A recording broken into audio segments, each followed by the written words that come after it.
प्यारे दोस्तों, अगर मैं आपसे एक सादा सा सवाल पूछूं, दुनिया का अमीर तरीन शख्स कौन था? यकीनन आप सबका जवाब होगा कारून। भला वो क्यों ना हो? उसके खजानों की कुंजियां भी इतनी भारी थीं कि ताकतवर मर्दों की एक जमात उन्हें उठाने से कासिर थी। तो फिर उसके खजानों का कौन शुमार कर सकता है? लेकिन क्या आप ये जानते हैं कि कारून कौन था? उसने ये बेशुमार दौलत कैसे और कहां से जमा की? इसके पास ऐसा कौन सा इल्म था जिससे वो दुनिया का सबसे अमीर शख्स बन गया? और उससे भी अहम बात यह है कि उसकी मौत के बाद ये सारा खजाना कहां चला गया? और क्या वाकई अब तक इस खजाने तक पहुंचने का सिराग मिल सका है? ये तमाम तर अजीब व गरीब मालूमात आज की इस वीडियो में हम आपको बताएंगे। लिहाजा आपसे हमारी ये गुजारिश है कि हमारी इस वीडियो को एंड तक जरूर देखिएगा। सबसे पहले बात करते हैं कि कारून कौन था। कारून बनी इसराइल से ताल्लुक रखता था और ख़ास तौर पर हज़रत मूसा अलैहिस्सलाम की कौम में से था।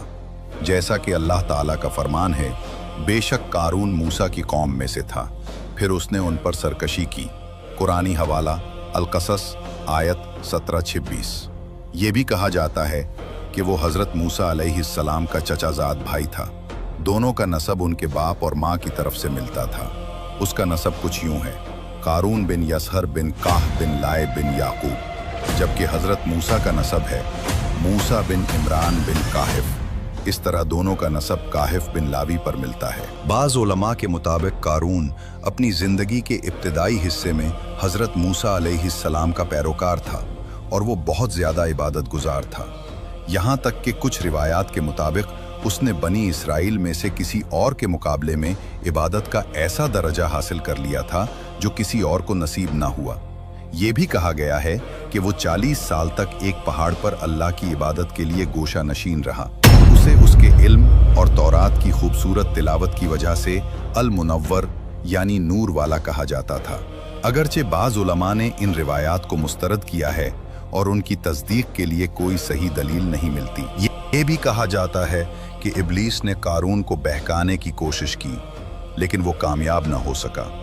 फिर इब्लीस खुद एक मर्द की सूरत में उसके पास आया और उसके साथ इबादत करने लगा। इब्लीस ने इबादत में उससे भी बढ़कर मकाम हासिल कर लिया, जिससे कारून को इब्लीस के सामने बहुत ज़्यादा आजिज़ी महसूस होने लगी। तब इब्लीस ने आहिस्ता आहिस्ता कारून को अपनी तरफ माइल करना शुरू कर दिया। उसने कारून से कहा, हम लोगों के साथ ना तो जमात की नमाज पढ़ते हैं और ना ही किसी जनाजे में शामिल होते हैं। मेरी राय है कि हमें भी उनके साथ शरीक होना चाहिए, क्योंकि ये भी एक इबादत है।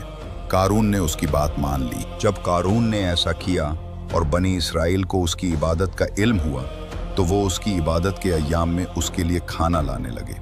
इस पर इब्लीस ने कारून से कहा, हम लोगों पर बोझ बन गए हैं। मेरी राय है कि हम एक दिन कमाई करें और बाकी हफ्ते इबादत करें। फिर इब्लीस ने कारून को मजीद बहकाया और कहा, हम ना तो किसी पर सदका करते हैं और ना ही किसी की मदद करते हैं। मेरी राय है कि हम एक दिन काम करें और एक दिन इबादत करें। जब कारून इस मकाम पर पहुंच गया तो शैतान ने उस पर काबू पा लिया और उसे छोड़कर चला गया। उसी मकाम पर कारून के लिए दुनिया खोल दी गई और वो अपनी साबिका इबादत और जुहद को भूलकर दुनिया और माल जमा करने में मशगूल हो गया। यहाँ तक कि उसने ऐसी दौलत इकट्ठी कर ली जिसकी मिसाल पूरी तारीख में नहीं मिलती। अब बात करते हैं कि कारून ने ये दौलत कैसे हासिल की। प्यारे तो हकीकत यह है कि मुहक्किकीन इस तरीके की तस्दीक नहीं कर सके कि कारून ने अपनी दौलत कैसे जमा की। ताहम इस बारे में कई रिवायात मशहूर हैं। पहली रिवायत के मुताबिक वो तिजारत का काम करता था, जिसमें वो बहुत ज़हीन और माहिर था। इसके ज़रिए इसने ये बेपनाह दौलत इकट्ठी की। दूसरी रिवायत यह है कि कारून को कीमिया का इल्म हासिल था, जो एक चीज़ को दूसरी चीज़ में तब्दील करने का इल्म है। कहा जाता है कि वो खालिस कीमियाई अमल से मट्टी को सोना बना लेता था, जिसकी वजह से इस बेशुमार माल और दौलत जमा कर लिया और वो दुनिया का सबसे अमीर तरीन आदमी बन गया। तीसरी रिवायत यह है कि उसको इसमें आज़म का इल्म था, जिसके ज़रिए अगर कोई सवाल करे तो उसे अता कर दिया जाता है और अगर कोई पुकारे तो उसकी पुकार कबूल हो जाती है।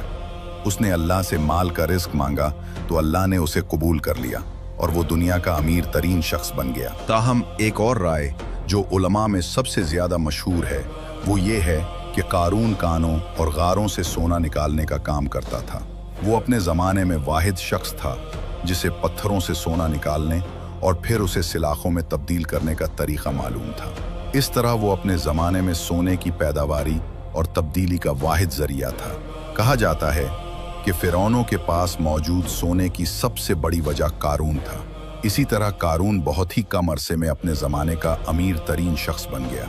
फ़िरौन उसे अपने दरबार में अपनी कौम के दूसरे लोगों के मुकाबले में उसकी बेपनाह दौलत की वजह से ज़्यादा अहमियत देता था। यही से कारून ने अपने माल, अपनी ज़ात और अपने इक़्तिदार पर बहुत ज़्यादा गुरूर करना शुरू कर दिया। वो लोगों पर अपनी दौलत का फ़ख्र करने लगा और अल्लाह के फजल को भूल गया। वो बेहतरीन लिबास पहनता, अपने कपड़े सोने से बनवाता और तकब्बुर की वजह से अपनी कमीज को 1 या 2 बलिश्त लंबा रखता था। इसी वजह से हमारे रसूल हज़रत मोहम्मद सल्लल्लाहु अलैहि वसल्लम ने हमें लिबास छोटा रखने का हुक्म दिया है, क्योंकि ये तकब्बुर की अलामत है। ये जहालत की भी एक आदत थी, जहाँ काफिर अपने लिबास को ज़मीन से 1 बलिश्त लंबा रखते थे ताकि वो अपने आप में अमीर तरीन और सबसे ज़्यादा कदावर नजर आएं। कारून का पलंग और उसकी कर्सी भी सोने की थी, यहाँ तक कि उसके महल के दरवाजे भी सोने के थे। इसके पास सोने के अजीम खजाने थे, यहाँ तक कि उसके खजानों की कुंजियाँ उठाने के लिए 40 ताकतवर मर्दों की एक जमात मुकर्रर थी।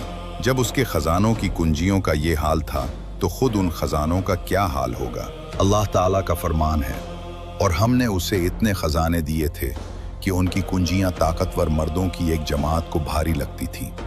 कुरानी हवाला अल-क़सस आयत 76। कारून और हज़रत मूसा अलैहिस्सलाम की कहानी उस वक्त शुरू हुई जब अल्लाह ताला ने बनी इसराइल पर ज़कात का हुक्म नाजिल किया।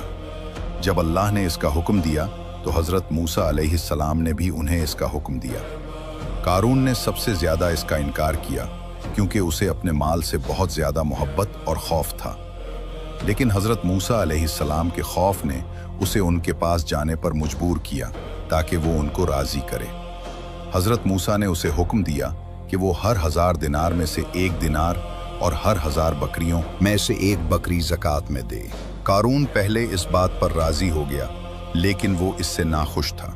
जब कारून अपने घर वापस आया तो उसने महसूस किया कि ये बहुत ज़्यादा है और उसका नफ्स अपना कुछ भी माल निकालने पर तैयार नहीं हुआ। लिहाजा कारून ने उन लोगों से राब्ता किया जो उसके साथ बैठने के आदी थे और उनसे कहा, मूसा ने तुम लोगों को बहुत से कामों का हुक्म दिया है और तुमने उनकी इताअत की है। अब वो तुम्हारा माल लेना चाहता है तो हमें उसके साथ क्या करना चाहिए? लोगों ने कहा, आप हमारे बड़े हैं और हम आपके हुक्म के ताबे हैं। आप जो चाहें हमें बताएं, हम आपके साथ हैं। कारून ने उनसे कहा, हम एक बदकार औरत को लाएंगे और उसे माल की पेशकश करेंगे ताकि वो लोगों के सामने मूसा पर खुद से जिना करने का इल्ज़ाम लगाए, जिससे मूसा का मामला ख़त्म हो जाए। रवायात के मुताबिक कारून ने वाकई एक बदकार औरत को बुलाया, उसे 1000 दीनार और सोने का एक तश्त दिया और उसे हुक्म दिया कि वो लोगों के सामने हज़रत मूसा के पास जाए और उस पर ये इल्ज़ाम लगाए कि उसने उसके साथ जिना किया है। जब अगला दिन आया, कारून हज़रत मूसा अलैहिस्सलाम के पास गया और उनसे कहा कि लोग बाहर आपका इंतज़ार कर रहे हैं ताकि आप उन्हें नसीहत करें। जब हज़रत मूसा बाहर आए और लोगों से गुफ्तगू शुरू की तो उन्होंने कहा, जो शख्स शादीशुदा न हो और जिना करे तो हम उसे 100 कोड़े मारेंगे, और जो शादीशुदा हो और जिना करे तो हम उसे संसार कर देंगे यहाँ तक कि वो मर जाए। कारून ने उनसे कहा, यहाँ तक कि अगर आप खुद भी हों? हज़रत मूसा ने जवाब दिया, हाँ, यहाँ तक कि अगर मैं खुद भी हूँ। कारून ने कहा, लोग ये दावा करते हैं कि आपने एक औरत के साथ जिना किया है। हज़रत मूसा ने कहा, इस औरत को बुलाओ जो ये दावा करती है। फिर हज़रत मूसा अलैहिस्सलाम गए और अल्लाह के लिए 2 रकत नमाज अदा की। जब वो औरत लाई गई तो हज़रत मूसा ने उससे कहा, इस अल्लाह की कसम जिसने समंदर को 2 हिस्सों में तकसीम किया और तौरात को नाजिल किया, सच बोलो। इस औरत ने सच बोल दिया और जो कुछ हुआ था वो सब कुछ बता दिया। उसने अपने किए पर तौबा की और अल्लाह से मुआफ़ी तलब की। इससे कारून का गुस्सा और हज़रत मूसा से उसकी नफ़रत और भी बढ़ गई। यही से कारून ने हजरत मूसा अलैहिस्सलाम से अदावत शुरू कर दी और उनकी दावत की मुखालफत और उन्हें झटलाना शुरू कर दिया। अल्लाह ताला का फरमान है, और हमने मूसा को अपनी निशानियां और वाज़ेह दलीलें देकर फिरौन, हामान और कारून की तरफ भेजा, तो उन्होंने कहा जादूगर है, झूठा है। कारून हजरत मूसा अलैहिस्सलाम को ललकारता और मुकाबला करता रहा और अपने माल पर ज्यादा से ज्यादा तकब्बुर करता रहा, यहाँ तक कि वो दिन आ गया जब कारून एक अजीम जुलूस के साथ अपनी कौम के सामने निकला। वो अपने खजानों की कुंजियां 70 ताकतवर और मजबूत खच्चरों पर लाद कर अपने साथ ले जा रहा था। कारून की ये आदत थी कि वो जहां भी जाता अपनी कुंजियां अपने साथ ले जाता था, ताकि वो लोगों पर अपनी दौलत और उसके मालिक होने का तकब्बुर और फख्र कर सके। जब कारून इस जुलूस के साथ लोगों के दरमियान से गुजर रहा था, तो उसका गुजर हजरत मूसा अलैहिस्सलाम के पास से हुआ, जो लोगों के दरमियान थे और उन्हें अल्लाह का हुक्म बयान कर रहे थे। जब लोगों ने कारून का जुलूस और उसकी अजमत देखी, तो उन्होंने हजरत मूसा को छोड़ दिया और कारून के जाहे व जलाल, उसके माल और उसके खजानों की तरफ मुतवज्जी हो गए।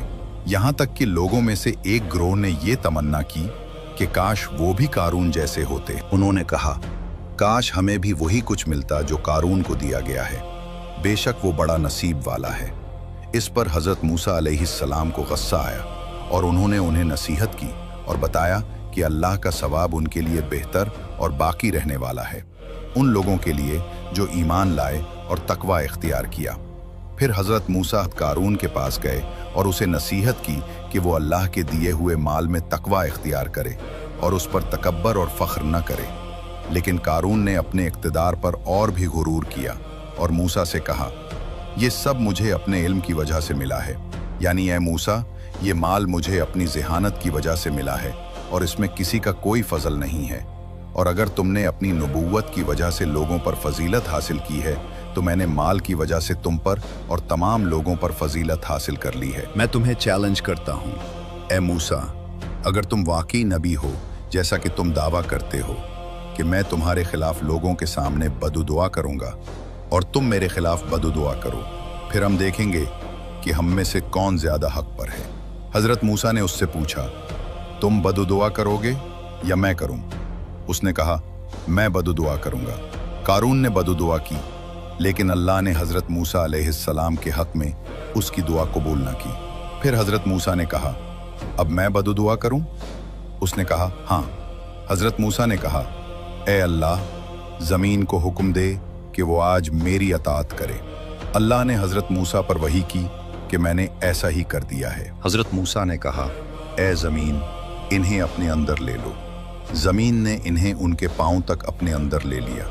फिर उन्होंने कहा, इन्हें ले लो, तो ज़मीन ने इन्हें उसके घुटने तक अपने अंदर ले लिया, फिर उनके कंधों तक। फिर उन्होंने अपने हाथ से इशारा किया और कहा, इनके ख़जानों और अम्वाल को मेरे पास लाओ। तो ज़मीन ने इन सब को बाहर निकाल दिया, यहाँ तक कि लोगों ने उन्हें देखा। फिर हज़रत मूसा ने हाथ से इशारा किया और कहा, ए लावी के बेटे, जाओ। तो इस तरह कारून पूरा अपने ख़जाने के साथ ज़मीन में ग़र्क़ हो गया। अल्लाह ताला का फरमान है, तो हमने उसे और उसके घर को ज़मीन में धंसा दिया। तो कोई भी जमात ऐसी न थी जो अल्लाह के सिवाय उसकी मदद कर सकती, और ना ही वो खुद मदद करने वालों में से था। एक और रिवायत यह है कि जब कारून हज़रत मूसा के पास से गुजरा और वो लोगों को दावत दे रहे थे, तो लोग हज़रत मूसा से दूर हो गए और कारून की दौलत से फितना में पड़ गए। इस पर हज़रत मूसा अलैहिस्सलाम को गुस्सा आया और वो लोगों को नसीहत करने और याद दिलाने लगे कि अल्लाह का सवाब बेहतर और बाकी रहने वाला है। फिर हज़रत मूसा कारून के पास गए और उसे फ़ख्र व गुरूर न करने और अल्लाह के दिए हुए माल में तकवा इख्तियार करने का हुक्म दिया। लेकिन कारून ने तकब्बुर किया और मूसा की बात नहीं सुनी, लिहाजा हज़रत मूसा ने उसके खिलाफ बददुआ की। और जैसे ही सुबह हुई, अल्लाह ने कारून और उसके घर को ज़मीन में धंसा दिया। और वो लोग जो कल तक कारून जैसे होने की तमन्ना कर रहे थे और दुनिया में उसकी किस्मत पर रश्क कर रहे थे, कहने लगे, जैसा कि अल्लाह ने कुरान मजीद में फरमाया है, अफसोस, अल्लाह अपने बंदों में से जिसके लिए चाहता है रिस्क खुला कर देता है और जिसके लिए चाहता है तंग कर देता है। अगर अल्लाह हम पर एहसान न करता तो हमें भी धंसा देता। अफसोस, काफिर कभी कामयाब न होते। इस तरह कारून आने वाली उम्मतों के लिए एक इबरत और नसीहत बन गया। अब बात करते हैं कि आज कारून का खजाना कहाँ है और कारून के खजानों का क्या हुआ, वो कहाँ चले गए और इनका क्या हुआ। हकीकत ये है कि कारून के खजानों के मकाम के बारे में बहुत सी रिवायात मौजूद हैं। ये कहा जाता है कि कारून का महल, जो कि मिस्र के जुनूब मगरिब में फयूम सूबे में बहरा कारून के करीब वाक़े है, वही महल है जिसका जिक्र कुरान में है। और ये भी कि इस महल के करीब मौजूद झील इस महल के हुदूद में थी और वहाँ 3000 कमरे थे जो ज़मीन के ऊपर और नीचे थे। कहा जाता है कि जो भी इसमें दाखिल होता वो रास्ता भटक जाता और शायद सदमे से दो चार होता और फिर अपना होश व हवास खोकर बाहर निकलता। रवायात के मुताबिक ये मालूमात एक तवील अरसे तक आम रहीं, यहाँ तक कि आसार कदीमा के माहिरीन ने यह साबित कर दिया कि ये तमाम मालूमात गैर हकीकी हैं और इस मशहूर महल का कुरान में मज़कूर कारून के महल से कोई ताल्लुक नहीं है। और ये कि मिस्रियों ने उसे कारून का महल इसलिए कहा क्योंकि ये बहरा कारून के करीब वाक़ था, जिसका नाम इसकी कसरत से खल्दियों और खलीजों की वजह से रखा गया था, और इसे इब्तिदा में बहरा उल कुरून कहा जाता था, जो बाद में बदलकर बहरा कारून हो गया। ये भी पता चला कि इन मालूमात को यहूदियों ने फैलाया था जब वो मिस्र में मौजूद थे। उन्होंने ये अफवाह फैलाई कि ये महल कुरान में मज़कूर कारून का है और तौरात में मज़कूर कोरह का है। तौरात के मुताबिक कोरह लावे बिन याकूब की नस्ल में से था, जिसने नबी हज़रत मूसा और हारून अलैहिस्सलाम के खिलाफ बगावत की क़यादत की थी। अल्लाह ने उसे ज़मीन को फाड़ कर कोरह और उसकी जमात और उनके घरों को निगल कर सज़ा दी। उलमा ने यह भी तस्दीक की कि ये इमारत, जिसे कारून का महल कहा जाता है, वो एक कदीम मंदिर है और उसका कारून और उसके महल से कोई ताल्लुक नहीं है। इसी तरह इसका भी कोई सबूत नहीं है कि मौजूदा बहरा कारून वही जगह थी जहां कारून रहता था। इन तमाम बातों के बावजूद बहुत से लोगों ने इन गर्क शुदा खजानों को तलाश करने की उम्मीद में झील की गहराइयों में गोता लगाया, लेकिन अब तक कोई चीज़ नहीं मिली। जबकि कुछ लोगों का ख्याल है कि कारून का महल इराक के इलाके नैनोवा में वाक़ था। उन्होंने कारून को कदीम नैनवा के बादशाहों में से एक अपोलो से जोड़ा, जिसके पास ज़मीन के नीचे खजानों में महफूज बेपनाह दौलत थी। लेकिन ये मंतिकी नहीं है, क्योंकि कारून मिस्र की सरजमीन पर था, इराक में नहीं।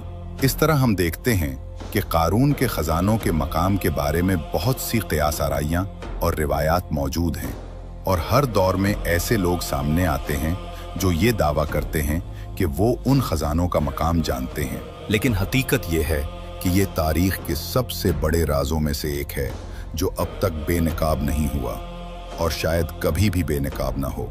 यहाँ तक ये दुनिया के अमीर तरीन शख्स की कहानी और उसके खजाने हमेशा एक राज ही बनकर रहेंगे।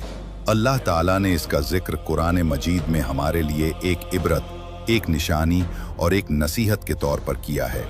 कुरान हमेशा माजी की उम्मतों की कहानियाँ इज्तिमाई या अफरादन बयान करता है, ताकि बाज़ लोगों की झूठी बातों को रद्द किया जा सके, या ताकि ये उन लोगों के लिए एक इबरत हो जो नबी हज़रत मोहम्मद सल्लल्लाहु अलैहि वसल्लम की दावत का इनकार करते हैं और